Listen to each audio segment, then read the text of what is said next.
Toxic elimination, and later on in life.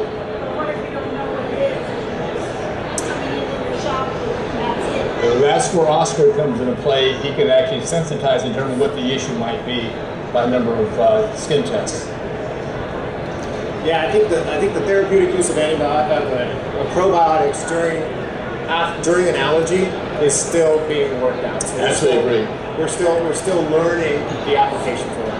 But it's based on actual research that showed that there was an effect if you give the probiotics early in life. You are able to ward off some allergies later in life. And it also has to be the right probiotic blend, and the right effect.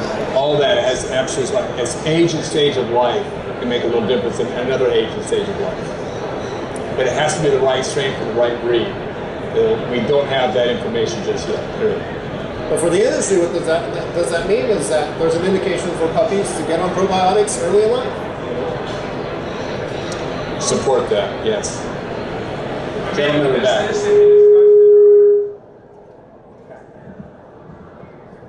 Hi, thank you.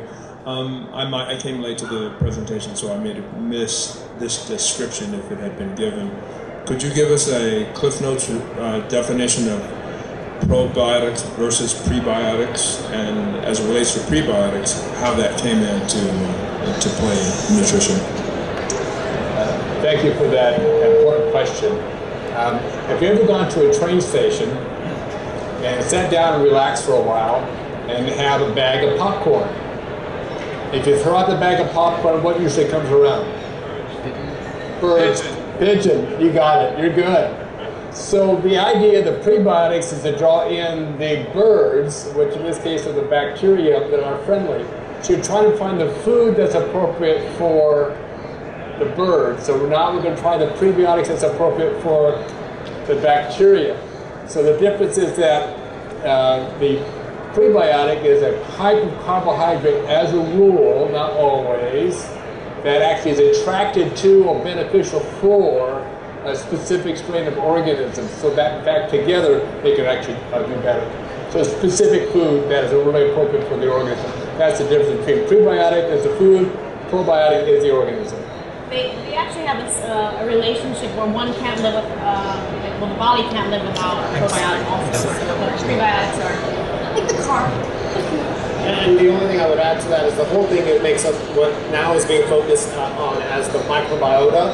And there's a lot of focus on that right now. And there has been research there too. So the research shows that not only is our microbiota affected by having dogs in the house, so they've taken people with dogs and their microbiota is different because they have a dog, but also newborns that are born that come in contact with the dog early in life have a completely different microbiota that they suspect makes them resistant to asthma later in life. So what's interesting is not only do we share our bacteria with them, but they also affect our microbiota as well.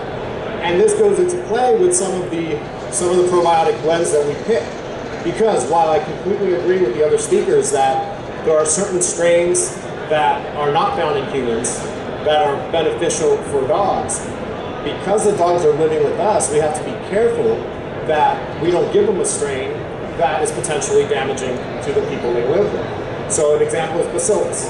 Bacillus is a probiotic that has been shown with research is good for treating IBD and acute gastritis. But it's also potentially fatal for newborn babies. So in that sense, you wouldn't want to put certain Bacillus species into your probiotic blend and send that home, even though we all agree it's probably the most effective for the dog.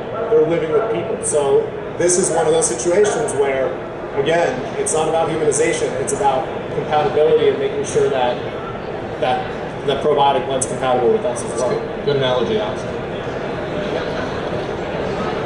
Oh, sorry. Sorry, just a quick question. The research that you've been referencing, is that widely available to those of us out here in the public? It is? Yeah, I can give you citations. I can give you citations as well. That would be great. Thank you. So this Clemens at usc.edu. I'm the only Clemens on faculty, so I'll be glad to send you the same material that Oscar cited as well. And by the way, all of these presentations will be available on the Horn website in probably about a week. So you can get to those and see everything. And that'll have all the contact information for each of the speakers. So Mika talked a little bit about trust, the lack of trust in nutritional labels. And Dr. Clemens talked about, well, both of you guys talked about strains, how it's very important to select the right strains. It's critical, right? So, you know, I hear about this stuff, it's really complicated, right? So lactobacillus, I can't even say it right. There are many different types of strains, different brands of it. How would a consumer begin to sort that out? And what do you do to help? I mean, especially with your organization, Mika, you know, what do you do to help consumers trust you and help them understand the difference of why you're putting certain strands in your products? That's a great question. I'll answer first, then you can go more technical, because I know you will. For me, education is is the hardest thing for my company, because once you understand, then you're bought into it for the most part. And lack of trust, I be as transparent as possible with my company, and so I will put everything that I'm using on my label. I'm very open to it. I'll talk to you about it. I'll put the probiotics that I'm using, and I have sites on my website, or references on my website of like where I'm getting that, why I'm using this particular strain. If it's is it functioning? It's better on the upper intestines, or it's better on the lower intestines because it thrives in acidic environments, or it helps with inflammation or immune. Like these are certain benefits that you can get from these particular strains. That's what I do. And then in addition to that, like I run stability testing. I've had I'm good for 2 years, but then I've tried it on a bunch of animals. I have a bunch of what are they called? Hotels, puppy hotels that have tried it, and groomers that have tried it and given me back like really honest feedback on, hey, how's their stool, how's their inflammation. And it's hard because dogs can't talk, so it isn't a little bit of a trial and error, but I try and be as honest and as open as I can with the research that I can be. There are certain probiotics that I use that I can't give a whole lot of information out because of where I'm sourcing the probiotics. So they have some manufacturers provide information for us on research. I can provide some of that, but I can't provide a lot of that. So that's everything that I can do. You raise an excellent question. For example, you've all heard of perhaps Lactobacillus acidophilus. There are 56 strains of Lactobacillus acidophilus. Are they all the same?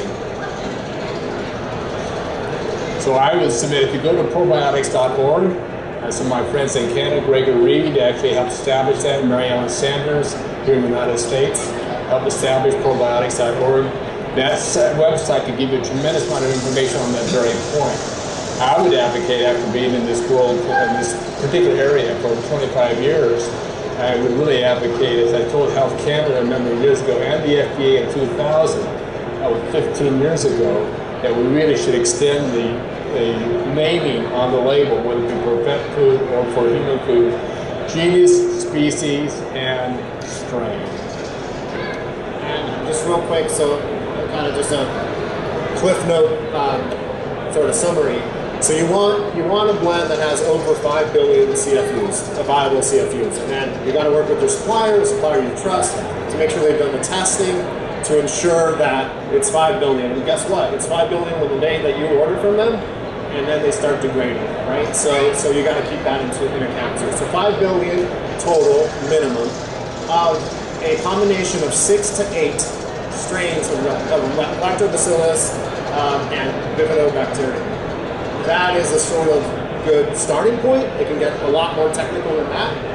I see the future of probiotics and pets and veterinary medicine as being, and we're just at the beginning, as being where you might have a line of probiotics, and the line might match up with certain conditions at the vet hospital, and even certain breeds, and between dogs and cats. So it could be that I'm the vet, and I got a case of IBD, and it's a beagle with IBD, and I might pick brand X probiotic B out of the 5 blends that they have, because that's most compatible with that breed. We just don't have that development yet, but I think that's the future of it. So as a starting point, it's those guidelines I just gave you to start looking for something like that.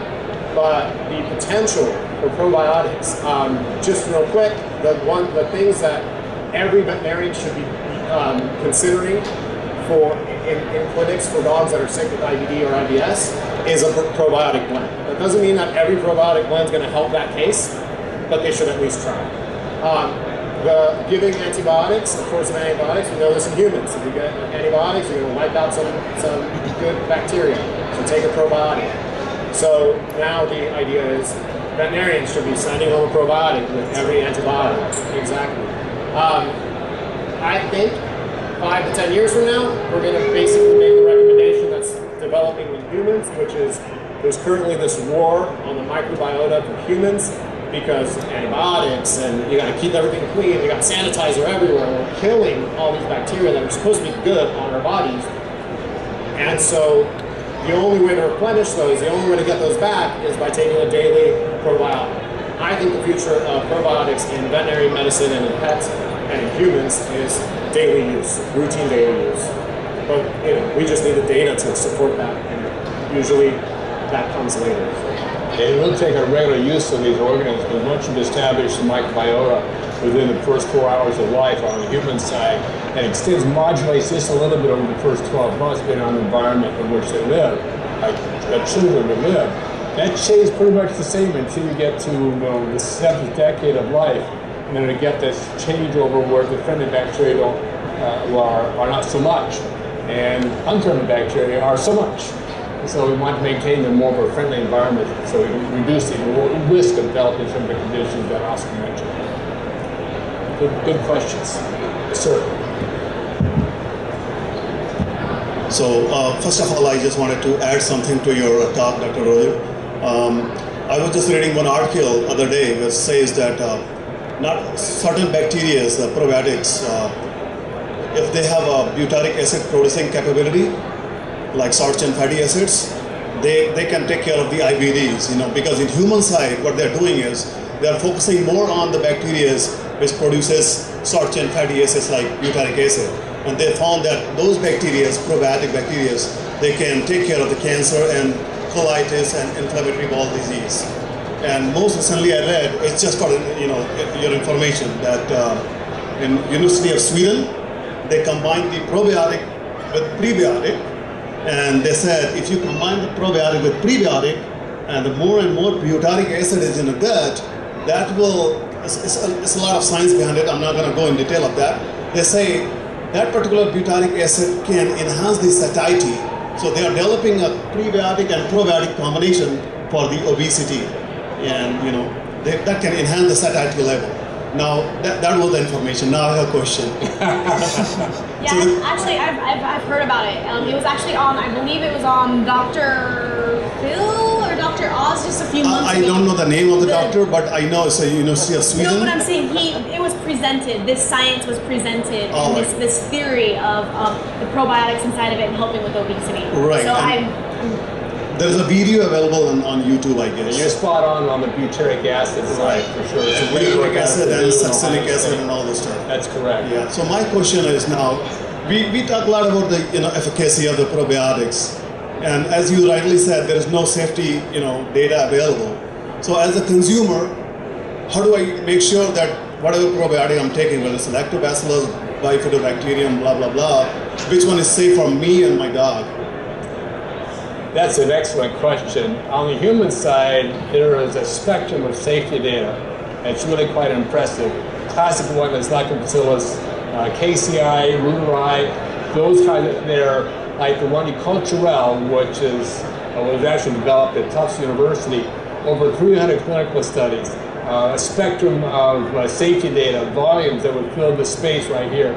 So many of the strains that we see on the human side have a wealth of safety information, both in this country and around the world. When it comes to the pet food side, not so much. And I would submit to you that we need to have those kinds of safety and give you the assurance and give as a pet owner and a pet parent. In fact, it's good for my pet. The excellent comment that Oscar made, in fact, we do see that switching children and pets. I had grandchildren. Now, I assure you, with our dogs and their dogs, there's an exchange. So we ought to be sure that we keep that in proper perspective and actual safety. And to the excellent question that was brought up earlier, and she's now escaped, on the question of allergy, we see that in many cases where children are exposed to pets, there's actually reduced allergenicity with various aspects of foods. So it's really quite exciting in those species dynamics. Yeah, just to sort of expand on that, this is one of those situations, and it's not always the case, but it's one of those situations where you might make the argument that working with a supplier that supplies for humans and picking a strain that is good for dogs gives you that quality assurance. So in other words, this is a situation in which there's something to be said for going the human grade route, you know, that term that everyone fears, but this could be a good indication for that, only because they take care of all that FDA, quality insurance, etc.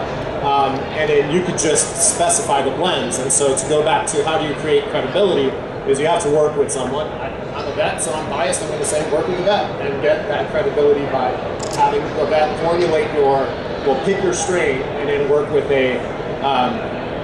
potentially a human grade supplier, but put a pet label on that. Of course, that just is, that's going to be higher quality, it's the price point and all that, but those are some ways to get around some of the quality issues that we're talking about. Excellent comment by Oscar, and a lot of you probably well know that in fact many of these organisms have inside a special chromosomal body called a plasmid.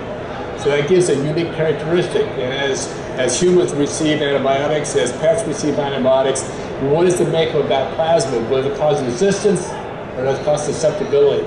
Those are questions the regulatory agents such as Health Canada and FDA continue to ask about. I was just going to say, I agree with Oscar very much so in terms of finding a supplier who has done a lot of the research.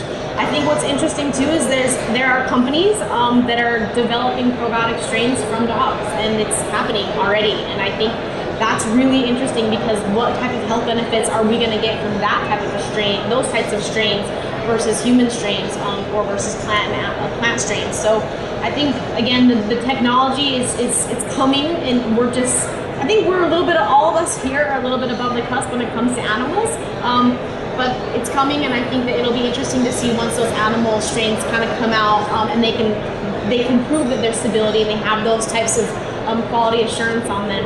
I'm very interested to see the differences between human strains and animal strains stemming from dogs, personally.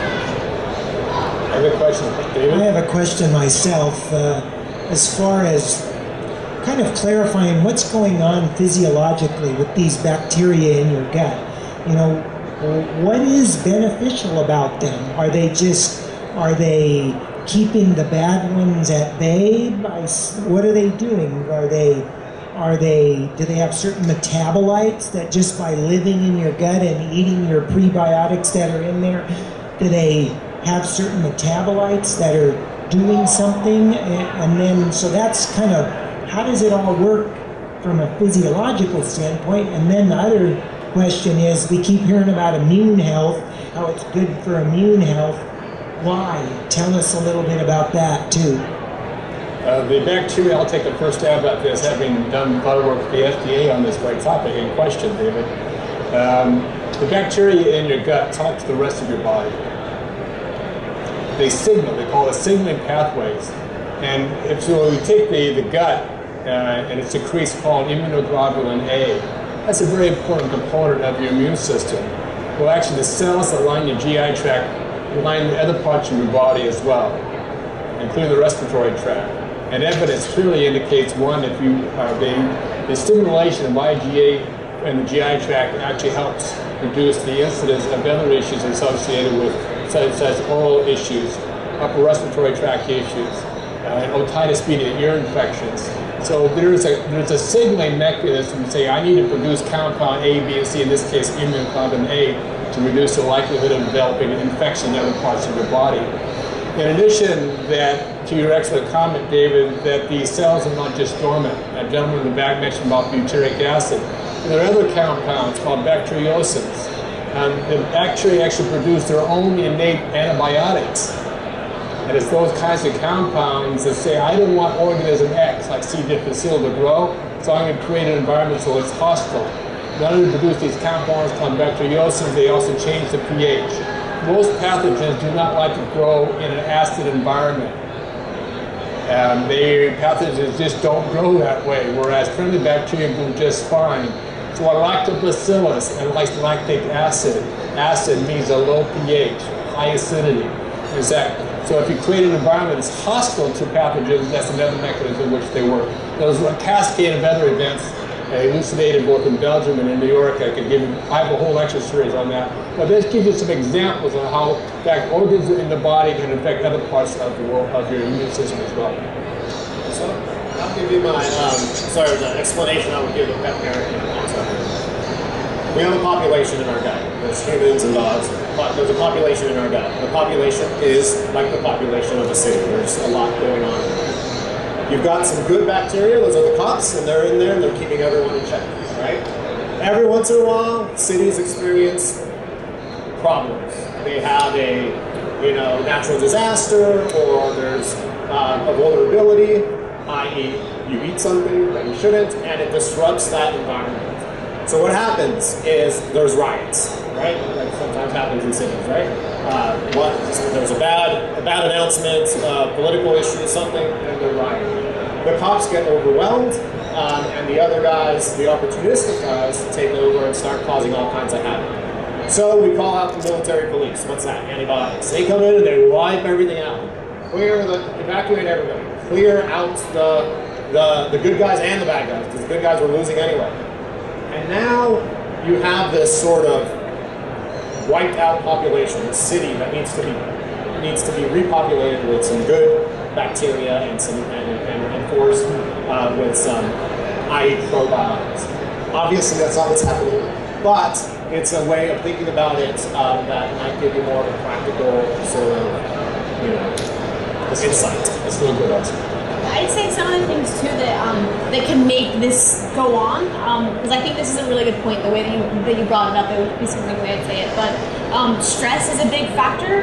So when you stress out, your immune system can go down, and that level of, I'd say on humans it's about 80% good bacteria versus 20% bad. Where dogs, I'd say, and it's arguable, but around 70 versus 30% good bacteria versus bad. And so when that changes, that's when you can get sick. So the things that can make you change is stress, change of environment, eating lots of preservatives inside of your diet, not getting enough rest, and obviously antibiotics. So that can kind of change that, and when that changes, that's when this kind of war really starts to happen. So that's kind of the healthy Dharma, if you will.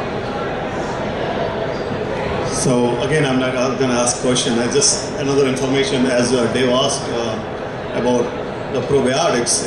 The other roles of the probiotics in the gut. So we always talk about the inflammation and all the stuff. But one of the most recent theory in probiotics, they say leaky gut syndrome.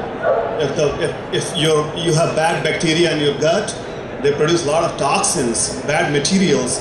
And they through your intestine, those toxins goes to your liver and damage your liver. So if you supplement with the probiotic, the most recent study they say probiotics can take care of that, and that can improve your liver health. So most recent study I just found on the internet. So that can take care of through the leaky gut syndrome. That's one of the study. It's not only for the obesity and gut, and for this as well. There's really some interesting work, as you well know, in particular in the distal bowel, that many of the enzymes there produce carcinogens. A healthy dose of many of the probiotic strains actually reduce the activity of those types of enzymes, so reducing your risk of some of the adverse events associated with cancer. Right. And the last one, I was just hearing someone was asking about the immunity. So there's a company called L'Oreal, which is human skin company. And they sponsored a study where they found that probiotics, if they feed the probiotics, they can take care of the conditions called atopic dermatitis, which is very common in humans as well as in dogs too. So and they found a very promising positive results use of probiotics in taking care of the atopic dermatitis. And we all know that atopic dermatitis is nothing but the immune-related problem. That's a really good approach as opposed to a transdermal patch. Because if you create a transdermal patch, that's a drug. So maybe you could makeshift something that might be applicable. And that's an excellent comment on atopic dermatitis, yes. I think we're over, right? This one goes to 90 minutes. Oh, 90 minutes. Yeah. One of our students has a question. Cal Poly, I'm guessing.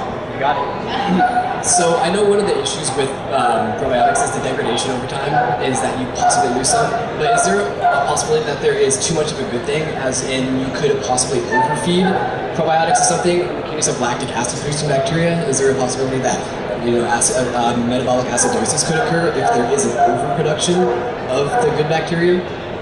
That's always a classic question when it comes to safety. I appreciate you bringing that up. Actually, when I worked with the FDA, that was the first question. What about overdosing? We've not seen it. If you're spending too much, actually spending too much. So clearly, the Oscar is actually common. About 10 to the 9 seems to be around the area that most organs can be beneficial without going, say, 10 to the 12, for which is a no cure to make too much. So there's no benefit. There is a point of time of no return. So they're not showing any toxicity, even the strains that have tremendously good safety data. 10 to the 12, 10 to the 15, there's a lot of numbers, by the way. We don't see any toxic effects, or classic toxic effects, or production of some of the bacteriosis, or some of the other metabolites that David's comment. You just don't see it. But you don't see any benefits of it either. Good question. So one of the things that you guys mentioned that can affect the probiotics is temperature. I've been told by some people that they need to be refrigerated. Other people say it doesn't matter. What is your take on it? You take it first. Yeah, sure. So to go back just to that one, so I would say 5 to 10 billion CFUs if it's labeled for that. So I said 5 is my minimum before. 10 would be the max that I would keep in this range until we know more. Because I agree, it's probably fine. There's probably high therapeutic range. And the other thing is, they're degrading. So even though it says 10, you might be actually getting 5 by the time you get it. That's the challenge. And then there was the other question, sorry. Temperature. So what we know, or what we think we know, is that the higher the temperature, the faster that degradation. Doesn't mean that if you keep it at room temperature, you're not going to have viable strains with certain formulations, but if you're going to keep it for longer, it's going to be in the refrigerator at room temperature. It's a temperature-dependent process, the degradation. That's what we think. And many organs are actually pretty resistant to different temperatures. It really depends on the bug. So many of them can be at room temperature for a long time without any untoward effects. But room temperature goes from 70 degrees to 90 degrees all the time. You're going to see that type of degradation to which Oscar occurred. So in the case of point, you might at room temperature, they're guaranteed, quote, guaranteed for the shelf life. That may won't be the shelf life. But from a safety perspective, safety, that's the wrong word. For longevity, how's that? Does that accept that? In fact, probably not a bad deal to keep and refrigerator. However, refrigerators have this thing called moisture. And with lots of moisture, warm temperature, bugs will still grow.